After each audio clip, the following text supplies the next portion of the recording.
let's get into the show. How do I make the transition to justify employing staff to grow?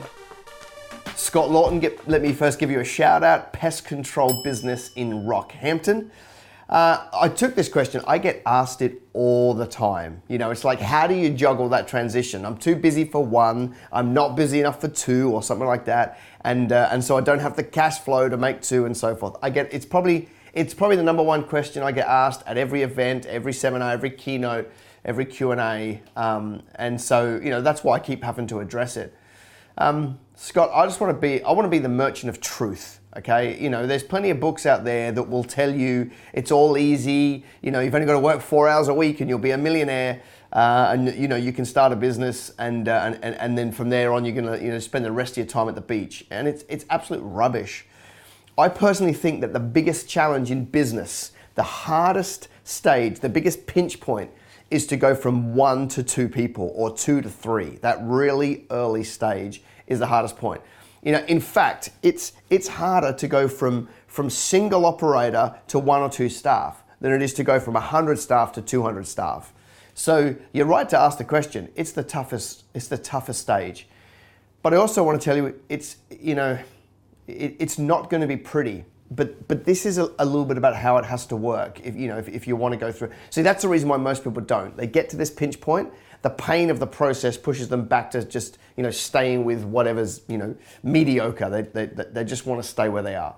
Let me tell you how it works, okay? So you're going along right now. You're probably earning good money, okay? But you're a single operator. You're probably, 70 hours a week plus invoicing. So you're up to the eyeballs, but you're making more than you would if you ever, went and worked in a job.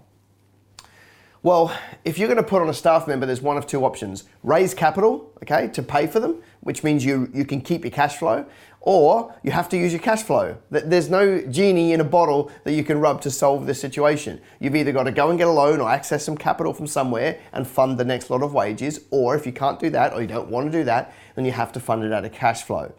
Let's say you're going to fund it out of cash flow. Well, let me be totally honest with you. That money comes from you. It has to. So you're cruising along, everyone's doing big hours, they're making good money. They usually have some lifestyle choices that they could go without. If you want to allocate, so you've got to give away your wages to the next person. There's no other way around it, which means that your living expenses have to come right down. So the way that you go from 1 person to 2 is you've basically got to take your life back to being creative with 2-minute noodles. If you can take your life back down to live on the bare minimum, you can afford to pay this person your wages, okay? And you're probably going to have to do that and every business and industry would be different, but you might have to do that for a month before that person is actually producing you more money than they're costing. For some businesses, it's 3 days, and some businesses, 3 months, somewhere in there, but you're going to have to pay that person out of your own wages. So now you've got less money and you're basically paying them to come to work, okay? That pressure, the fact that that's not comfortable needs to drive you to go back to marketing. So you go back to marketing, which means probably now you're working even more hours for a bit because you've got to be on the tools and now you've got to go and do marketing, okay? You go back to do marketing. You make sure that you ramp up the front end. Now what happens is they're busy because you gave them your work and you're busy again, so 2 of you are busy. Effectively, all you've done is now, you've got another mouth to feed, but it's not costing you because you gave them your wages, the marketing kicks in, you then fill yourself up again, okay? So now 2 of you are running. But that's not a business, okay? So we've got to keep going. Then you're going to employ a 3rd person, okay? The first person you put on, they've got to stay. Now you've got to go back to the same process. You've got to go back to living off 2-minute noodles, and you can be creative. You can add corn one day and you can add a little bit of tin chicken the other, but you've got to go back to 2-minute noodles and you've got to give your wages to the 3rd person, okay?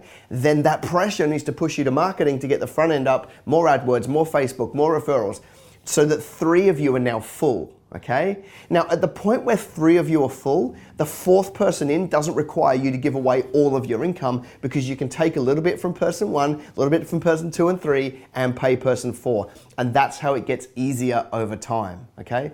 But There's a couple of traps to this. Firstly, people won't look at their expenses and live off beans and rice and give that person the money because of something about I deserve it or I'm a businessman or something like that, okay, which is crazy. The only way to get it to work is that way. So it can fall over there.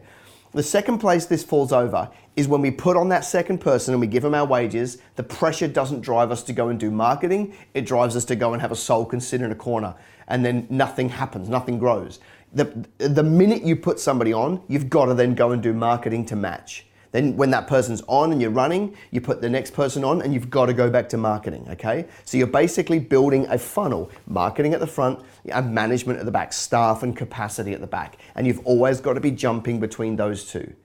You can imagine, fast forward to your 6th or your 7th hire, you can fund that out of cash flow because you're making, 30% off the other 5 staff every week between what you're charging them out at, what you're paying them minus some business expenses. You're making 30% off those. That money can then go and go and go, and it gets much, much easier. So Scott, in short, you've just got to do it. You've just got to pin back every bit of money that you spend and give them your wages for a while until they're up to speed, and then go and do your marketing.